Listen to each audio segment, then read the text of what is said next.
makin dewasa tuh kehidupan kita kayak template banget ya. Bangun pagi, berangkat kerja, pulang sore, tidur lagi. Kayak nggak ada hal baru lagi aja gitu. Kayaknya makin dewasa tuh kehidupan kita.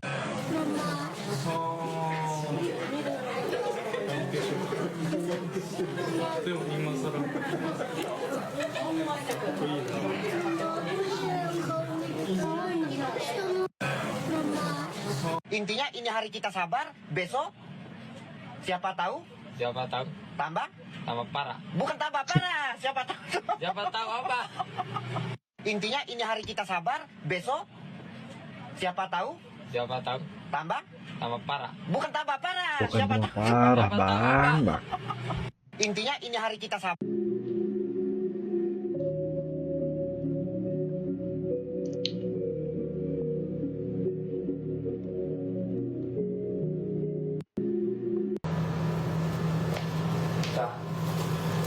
Ini orang apa? Efek, bro.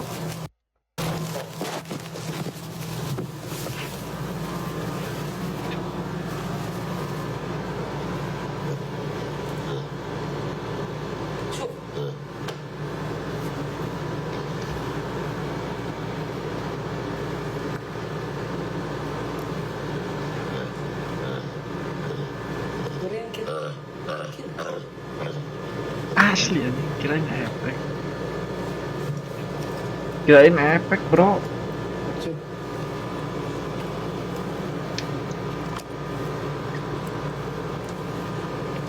Asli anjir. Monyet.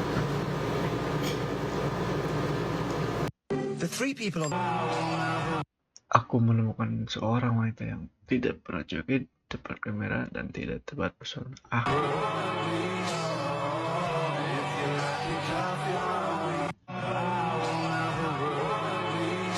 Sudah, tapi belum. Sudah, tapi belum. Kaget. Kaget, ya kaget itu. Ya nggak tahu, tanya yang mau tanya saya. Saya manusia biasa, makan nasi.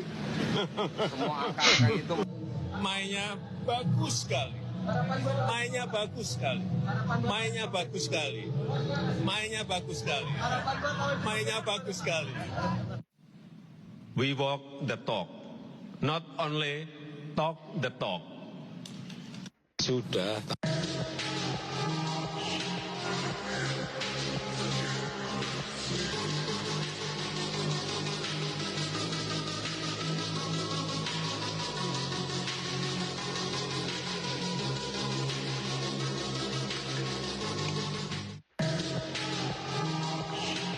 Kenaikan tertinggi sebesar 15% didapat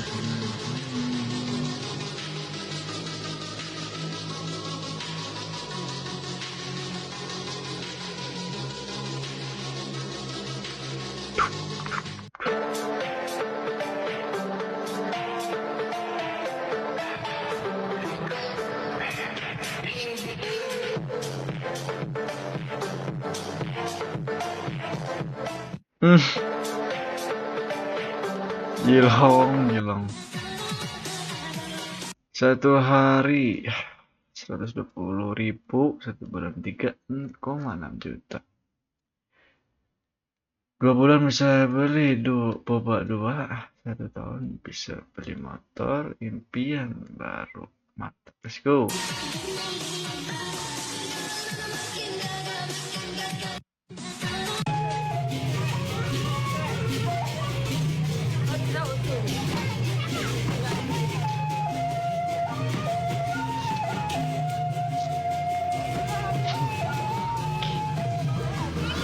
Kita baca captionnya apa sih, Bang?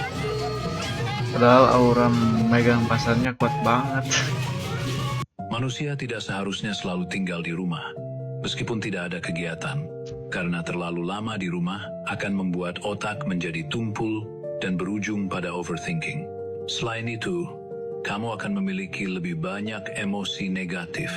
Oleh karena itu, jangan pernah tinggal di rumah terlalu lama. Psikologi menyebut kondisi ini sebagai perenungan mental. Seringkali, Orang yang tinggal di rumah dalam jangka waktu lama tidak malas secara fisik, melainkan kelelahan mental. Kamu semakin enggan keluar atau bertemu orang. Bahkan pergi ke supermarket di lantai bawah untuk membeli sebotol air pun terasa merepotkan. Kamu mulai terbiasa linglung sendirian, menggulir ponsel, dan begadang. Kemudian kamu berulang kali bergulat dengan diri sendiri di ruangan yang kosong. Kamu pikir kamu sedang beristirahat, tetapi sebenarnya, kamu diam-diam menguras vitalitas hidup.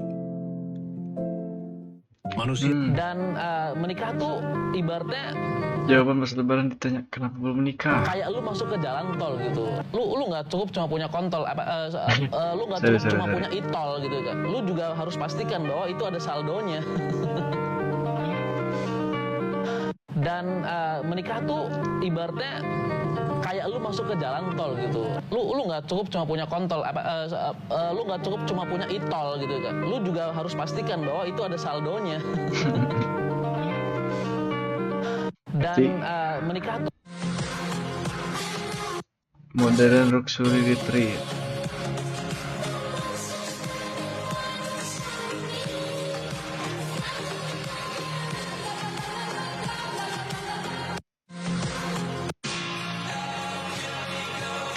Naikkan pengorbananmu atau turunkan keinginan. Keduanya tidak bisa naik bersama. Satu harus turun malah.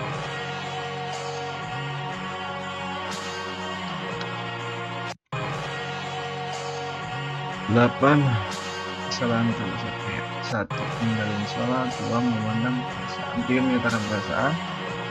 Empat, nawai teruslah. Lima, atasnya potong dikit aja bang. Atasnya potong dikit aja bang.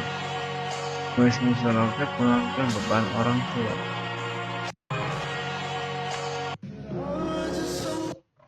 Maaf ya tadi. Maaf kenapa? Maaf gak seganteng di foto. Yang di foto juga gak ganteng anjing.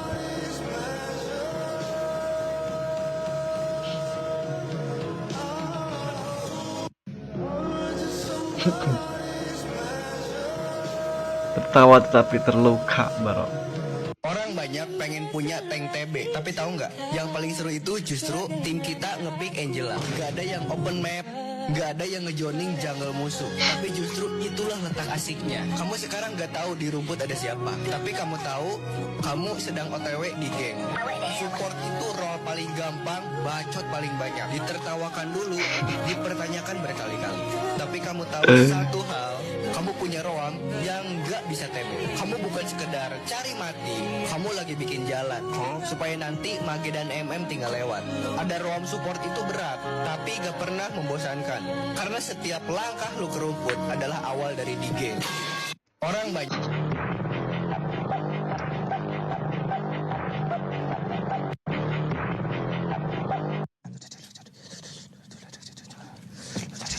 Bijasasi manusia dengan kemampuan membaca tercepat di dunia. Coba dengarkan.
Chat GPT Core.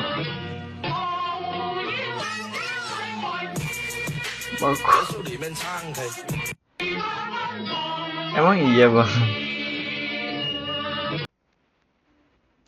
Duh, duh, duh, duh, duh, duh, duh, duh.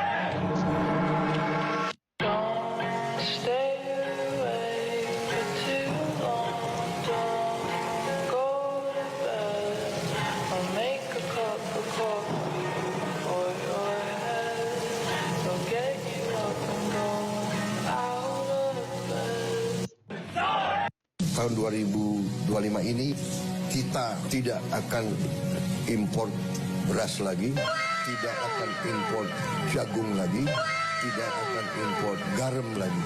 Siapa mau impor daging, silakan, siapa aja boleh impor. Saudara-saudara, mau impor apa? Silakan, buka aja. Hukuman mati. Pada prinsipnya, sebenarnya kalau bisa kita tidak hukuman mati. Omon, kerjanya omon saja. Tahun 2000. Aku bertanya kepada Bro, kenapa Tuhan memberikan kita ujian? Bro menjawab,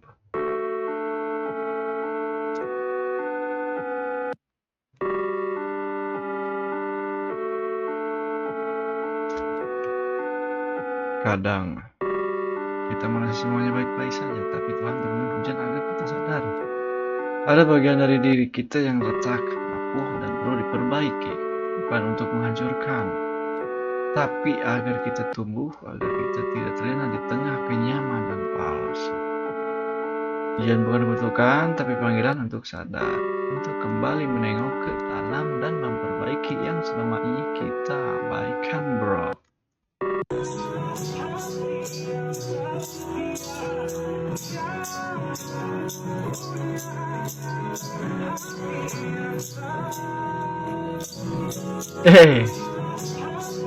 Intinya yang saya mau tanya, sebetulnya jadi pejabat itu nggak ngapa-ngapain aja, udah kaya. Siap. Iya kan? Saya beritahu, kenapa sih orang masih korupsi ini gajinya pejabat nih? Resminya memang kalau gaji menteri itu 19 juta. Cuma 18 juta. Tetapi take home-nya banyak itu, yang dibawa pulang bisa 150 rata-rata minimal, dan itu bersih. Ditambah remunerasi dianggap 100%. Ditambah uang operasional yang itu bisa dipakai untuk apa saja, itu 125 juta. Saya 20 tahun lebih menjabat dan segitu dapatnya. Saya simpan semua, bisa lebih dari 30 miliar. Itu yang korupsi itu orang gila tuh. Tapi itu dibantah. Kan Pak Mahfud kan ketua MK juga. Iya. Sidang itu kan dapat duit juga, Pak. Oh iya, itu saya waktu keluar dari MK tuh kaget loh, kok hartanya banyak ya gitu. Kan itu langsung disetor ke bank. Karena gajinya besar, dapat uang operasional, lalu setiap menangani satu kasus itu 5 juta bayar. Padahal dalam satu perkara tuh kasusnya bisa 5. Anda bayangkan, bisa kaya tuh. Artinya, bisa kalau satu periode itu, ketua MK tuh bisa paling dalam 10 miliar tuh dapat. Jadi saya tidak kere-kere juga. Saya beritahu yang lebih menggilakan lagi, gini loh. Banyak pejabat-pejabat itu yang merangkap, misalnya orang setingkat dirjen itu, merangkap menjadi komisaris di BUMN tuh. Gajinya sendiri dia tidak sampai 50 juta sebagai dirjen. Tapi uangnya sebagai komisaris, gajinya bisa sampai 1,9 M satu bulan. Dan intinya yang saya mau tanya, sebetulnya jadi Gila. ngapa-ngapain. Aku tanya dulu, abang selama ini apa sih yang dapat tindak itu apa selama cerita kira-kira? Gimana bang? Aku tanya, abang kan di Indonesia ini selama abang itu apa yang dibakar berita selalu mengadakan itu? Kira-kira apa itu? Kenapa?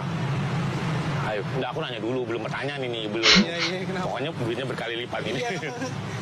Guys, emangnya di imah nu beunghar wae saklar campu saklar lampu cara ranggi di hotel. Nu urang ge masih kubuk kayu sanggih saklar mah tinggal dikeun. Cing atuh keur warung mending nyewa lampu ae koek yeuh. Ya, ciking ge. Guys. Pertamax pertanian. Pertamax 2 juta. Masa nggak bisa, kok bisa ini nggak bisa ngisi 2 juta? Nggak bisa. Ya 100 aja, nggak apa-apa. 100 ya? Ya 100 ya. 2 juta nggak muat ternyata.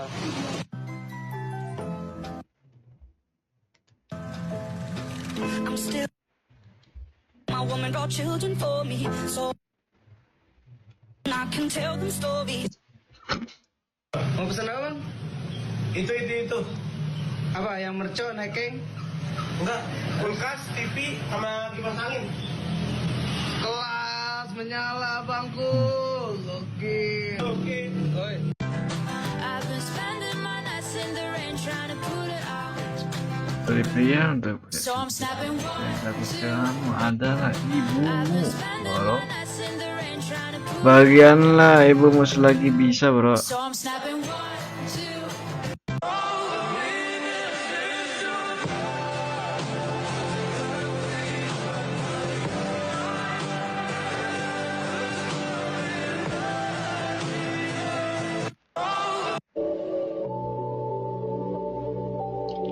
Penjelasan kenapa terjadi rasa campur aduk antara bahagia dan sedih saat bernostalgia.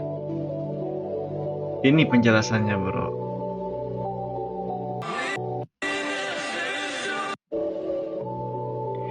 Di satu sisi, kita mengingat momen yang menyenangkan membuat otak melepaskan hormon seperti dopamin dan serotonin.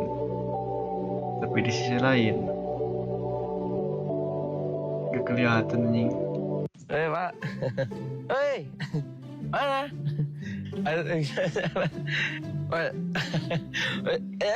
Yuk. Ini, ya. Pak. Hei, mana? Cina baru aja ngecocin bom teknologi yang bikin Amerika Serikat tuh kelihatan konyol banget. Ini ceritanya. Biasanya lo kan bayar sekitar $20 sebulan atau sekitar 300 ribuan buat pakai AI yang ya lumayan lah ya. Cina malah udah ngeluncurin 4 model AI sekaligus. Yang bikin gila, semuanya ini tuh bukan cuma gratis, tapi kemampuannya tuh udah ngelain ChatGPT, Gemini, dan Cloud. Dan tahu gak bagian terbaiknya apa? Semuanya tuh open source. Oke, gue sebutin cepet ya apa aja AI-nya. Yang pertama tuh Qwen dari Alibaba. AI ini bisa bikin video, bikin gambar, nyari info di internet, sampai ngoding. Pokoknya semua yang bisa dilakuin sama ChatGPT. Tapi ini tuh gratis. Kedua, Minimax. Ini adalah model open source terbesar yang ada sekarang. Lo tau berapa banyak token yang bisa dia proses? 4 juta. Beda banget sama ChatGPT yang mentok tuh di 128.000. Lo bisa upload file sampai 100 MB tanpa bikin dia jadi ngaco. Ketiga, ada Kimi 1.5. Kalau lo benci sama matematika, AI ini tuh bakal nyelamatin hidup lo. Dia tuh jago banget soal logika, penalaran, dan pemrograman. Keempat, DeepSeek. Sip, bro, yang sip, ini bro. udah bisa bersaing head to head langsung sama ChatGPT 4 Turbo. Jadi sementara AI dari Amerika tuh disimpan dan dibikin paywall alias harus bayar, Cina itu ngelakuin selangkah yang paling strategis yang bisa mereka lakuin, yaitu ngasih cuma-cuma alat paling kuat di masa depan. Apakah mereka baik hati? Bukan. Apa ini trik marketing? Jelas banget. Dan ini bukan lagi soal AI doang. Ini tuh soal siapa yang bakal megang kendali atas knowledge di masa depan dan siapa yang cuma bakal jadi penonton. Nah, lo sendiri ada di pihak yang mana nih? Komen di bawah.